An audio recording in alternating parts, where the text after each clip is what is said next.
کہ جب کوئی شخص گناہ کرتا ہے چاہے وہ کسی بھی انداز میں ہو، سب سے پہلی چیز گناہ کا جو رزلٹ ہے وہ ہے بے چینی، اضطراب، اور اس کی آواز اور اس کے انداز اور اس کے ساتھ بیٹھ کر تمہیں اندازہ ہو جائے گا سخت ترین بے چین آدمی ہے، بلکہ جو ساتھ بیٹھتا ہے اس کو بھی منتقل کر دیتا ہے وہ جراثیم۔ تو یہ پہلا رزلٹ ہے۔ دوسرا رزلٹ سنیے، وہ یہ کہ جب جس جگہ پہ گناہ کیا جاتا ہے وہ جگہ کی نحوست اس جگہ کے اوپر گناہ کی وجہ سے بن جاتی ہے۔ اب اس جگہ پہ لیٹنا بیٹھنا سکون نہیں دے سکتا تم، کیونکہ گناہ کا تعلق جہنم سے ہے، اور جہنم کا ایک لنک تمہارے اس روم میں آ گیا ہے۔ جہاں جہنم ہے وہاں سکون کیسے ہو سکتا ہے؟ اب اس کی بے سکونی دور کرنی ہے تو اس جگہ پہ زیادہ سے زیادہ نیکی کرو۔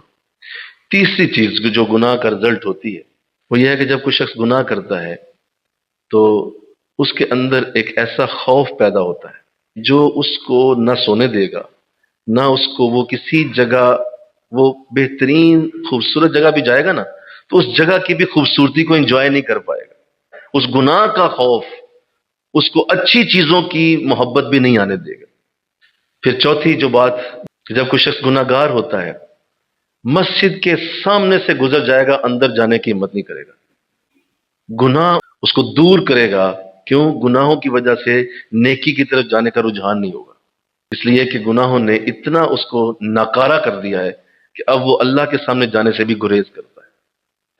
اب جب کوئی اور زیادہ گناہوں کی طرف جاتا ہے سنیے تو اس کے لیے ہر گناہ آسان ہوتا چلا جاتا ہے، اور یوں چلتا چلتا وہ اللہ کے ساتھ شرک بھی کر بیٹھے گا، جو کہ سب سے بڑا گناہ ہے۔ اور اسی کے مقابلے میں سنو، اب دھیان کیجئے، یہی انداز نیکیوں کے بھی ہیں۔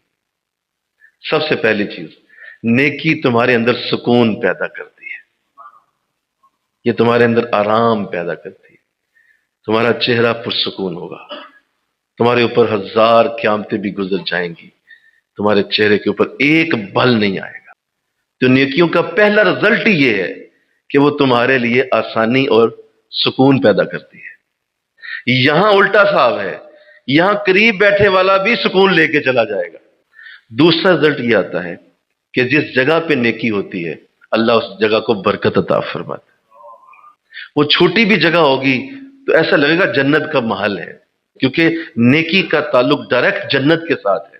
تو جہاں نیکی ہوتی ہے جنت کا ایک لنک وہاں اتار دیا جاتا ہے۔ پھر نیکی والا شخص جب آگے اور زیادہ نیکیوں میں چلتا ہے اور آگے اللہ بڑھاتا ہے اسے، تو اللہ اس کے اندر خوف نہیں، بولو، یہ امید والا شخص ہوگا، نہیں نہیں اللہ معاف کرنے والا ہے، نہیں نہیں اللہ فضل کرنے والا ہے، نہیں نہیں جہاں جاؤں گا اللہ کی رحمتیں میرے ساتھ ہوں گی۔